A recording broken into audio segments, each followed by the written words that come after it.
আসসালামু আলাইকুম আপুরা, আমি সাথী রেসিপি হাউস চ্যানেল থেকে সাথী বলছি। আজকে আর একটা নতুন ভিডিও নিয়ে আসছি আপুরা, দেখবেন আপুরা।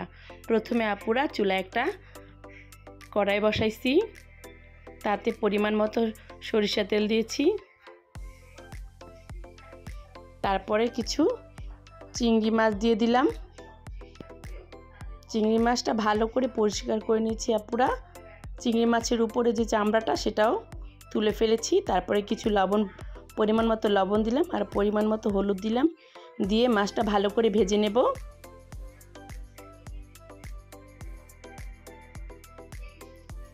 তারপরে পুরো উল্টে পাল্টে ভালো করে মাছটা ভেজে, মাছটা ভাজা শেষ, এখন তুলে ফেলবো।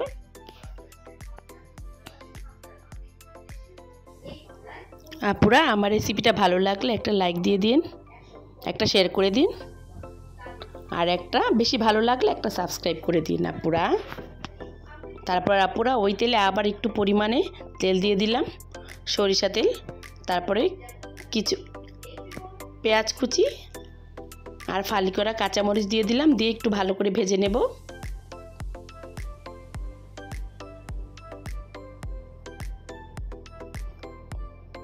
তারপরে আপুরা একটু লবণ দিয়ে দিলাম, পরিমাণ মতো লবণ দিয়ে আবার একটু ভেজে নেব।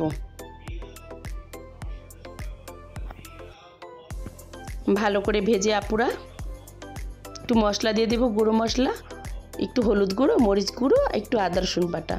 আদা রসুন বাটা অল্প পরিমাণে, আমি আবার চিংড়ি মাছে আদা রসুন বাটা দিই না, তাই বড় মাছ দেখে অল্প একটু দিলাম। তারপর আপুরা ভালো করে কষিয়ে নেব, আবার একটু পানি দিয়ে আবার কষিয়ে নেব ভালো করে। তারপর আপুরা একটু সরিষা বাটা দিয়ে দিলাম, সরিষা বাটা দিয়ে একটু ভালো করে কষিয়ে নেব।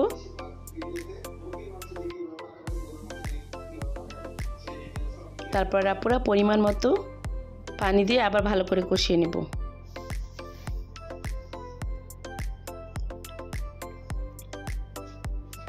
এই তো ভালো করে কষানো শেষ, এখন ভাজা মাছগুলো দিয়ে দিলাম, দিয়ে আবার একটু ভালো করে নেড়েচেড়ে কষিয়ে নেব।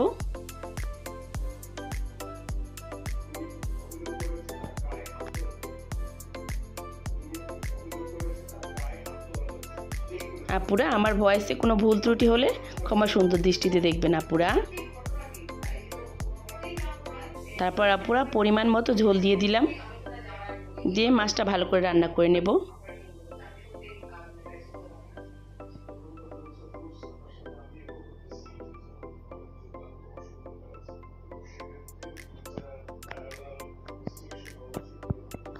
তারপর আপুরা ধনিয়া পাতা কুচি দিয়ে দিলাম, দিয়ে এখন রান্না করে নিব আর একটু।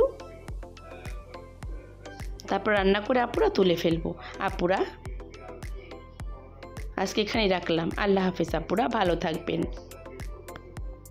আর সবাইকে ভালো রাখারও চেষ্টা করবেন।